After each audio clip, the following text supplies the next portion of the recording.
All right. Elite Eight predictions. You ready? Yeah. First off, I predicted I'm going to beat John Price and Chuck down here in this three-point shootout right after this. But Elite Eight, what's first game you want to start with? Let's start with the Blazers Muskies. You touched on it in the good and bad, the ugly last night. Muskies kind of got a warm-up game versus the 5-5. Blazers, Muskies, Bloomington South, Fridley. Going into the game, they kind of match up well everywhere. Guard play, bigs. The Muskies might have the advantage with Rablin. Blazers probably have guard advantage with Marmol. But your thoughts on the game? Basically, if the Muskies show up full force, they should win that game. Where you'll send probably Bennett or Christensen at Marmol, and then you have Rablin for Gave, and then you're basically hoping that your X Factor shows up. And I mean, in either one of those will play Devin, so then you need your key X Factors to show up, like McCray. Then you got for the Blazers Lukic. He should, if he knocks down his shots, yeah, it'll be a close game. I'll probably say I'll go Muskies by 6. So who's your X factor for both teams? Are you going with Lukic and? I'll say Lukic versus Christensen. Wow. Okay. Shockers versus the Blue Chips. Blue Chips beat the Gorillas. They're riding high. Can they make it to the Final Four? I feel like the Shockers, they may be undermanned. It definitely depends on what Zal you see tomorrow. And this is a game where he's going to be the X factor. If you can get Zal to Fridley, that's going to be your key. But basically, not say it's team play versus team play, and the Blue Chips have the experience, so I definitely have to go with the Blue Chips. Shockers make a run at it, close game till probably like the last 5 to 7 minutes. Yeah, I think if Jake Gave has a big game, the Shockers will win. But if both teams are full strength and rested up, Arsenio is already saying his story. He had to go up against Marmol for 2 games, so there's a lot of factors that play into that. But yeah, again, that should be a good matchup, and it should be close. What's your prediction on that? I'll say Blue Chips by 7, and your X factor for the Shocker is Zal. Your X factor for the Blue Chips, I'll say Tony DeBoer. On to Smash versus the Avengers. Again, the Avengers showed up Iron 5 tonight. You think they'll show up with more players tomorrow since they're used to playing on Thursdays? Iron 5 on Thursdays normally, maybe 6. They've had some more people show up this past week. Yeah, depending on the Avengers lineup, whether you see Trey, you'll for sure see Jerry, you'll see Kevin, you'll see Greg. Those are your 3 for sure locked in players. Chris should be there. I saw Dre here, but he wasn't dressed to play. Jake Atroff will show up late. Jake could be there. Trey might be there. Huh? Everyone but Trevor. So with that, it'll be what offensive flow can you find?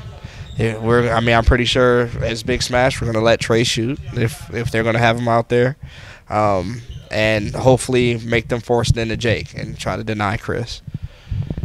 Yeah, I mean, Big Smash looked good tonight. Again, it was against an Iron 5 Miller time, but yeah, I mean, I think it boils down to if Big Smash gets frustrated or not. If you got a few players on your team that if they get frustrated, everything flies out the window. And we'll be missing Kevin Kraft So, and that's one of our unselfish defensive players. Then that's glue. So we'll be missing him, and that's gonna hurt our chemistry a little bit. Squires versus Free Ballers. It's the last game of the night. So, hold on, Ashley. So since this is my team, what are your predictions for Smash and damn, I forgot that quick. I'm gonna go Smash too. And only because I think you're gonna beat them up inside. You got Maxey and Lynch. I think you guys, for the most part, took smart shots today. But, yeah, I'm going with Big Smash. Who's your X factors for both teams? Twan for Big Smash. I think he needs to have a big game. I think he needed to have a big one for Celtics last night too. But and then the Avengers, I'd say Gregory Egenscheid. If he's on from deep, I think they have a chance. I would sub our X factor to be Garland, because I'm pretty sure Garland's going to be on Chris, and he's someone that can get frustrated and in foul trouble. So we need to keep him from being both. So it's definitely going to ride on that, because if we have to put, Twan on him, then Chris is going to go outside, and that's probably what the Avengers will want. So on to the Squires and Free Ballers. The Free Ballers look good tonight. I know they were playing Magic Johnson's team, who had some guys that had already played a game, but I think they did too. They'll play the Squires, who have also had a good season, and they're not out of the playoffs yet. I think they've had good seasons in the past, and they'll lose the playoff games or the Sweet 16. Your thoughts on this game? Well, Kyle picked right, so he didn't have to choose between the Celtics or the Squires. And they beat the Broncos, who put up a fight. It's basically Squires with good ball movement and good shots versus the Free Ballers with great teamwork and good hustle. Because I know the Free Ballers last game of the season, with the Celtics having Hamill, Twan, Garland, and Al in the down low to rebound, out-rebounded all four big men, just crashing. So it'll be definitely who can make their shots. That's basically who's going to win the game. Is Jake going to be on for the Free Ballers, Jake and Billy, or are Mead and Springer going to knock down their shots? Is Jerry going to get hot? That's going to be key for both teams. Does Xavier Hussein get into one of the Squires players' heads? He will probably go at Springer and Hamill, because Springer can be a wild card sometimes, and if he gets it Hamill talks to the refs a lot more and likely to get a tee between one of those two.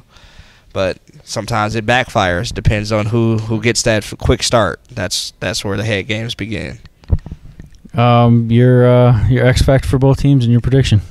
X factor for the Free Ballers, I will say it would have to be two. I'll have to say it would be between Jake and Dre. And for the Squires, their X factor is definitely going to be probably Taylor, because he can make and break. He breaks down the defense. It's just, is he going to finish today? Jerry's going to hold up the defensive end on their guard, but it's going to be between Taylor and probably Jake or Dre who's going to have a big game out of those three. It'll be interesting for me to see how the Squires match up against the Free Ballers' athleticism, and how the Free Ballers play defense. If they go zone, if they go pressure, if they go just man to man.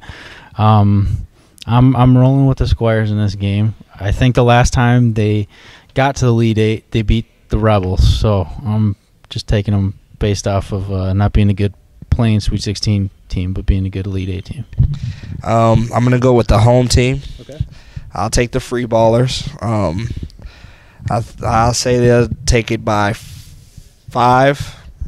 Probably end up in some bonus free throws, but I think it's going to be a physical game tomorrow, and I doubt that it's going to be cleaned up. So I'll say a physical game, Free Ballers win by 5. All right, any final thoughts? Good luck to all teams. Greg, you're going down. We'll see you tonight in Fridley.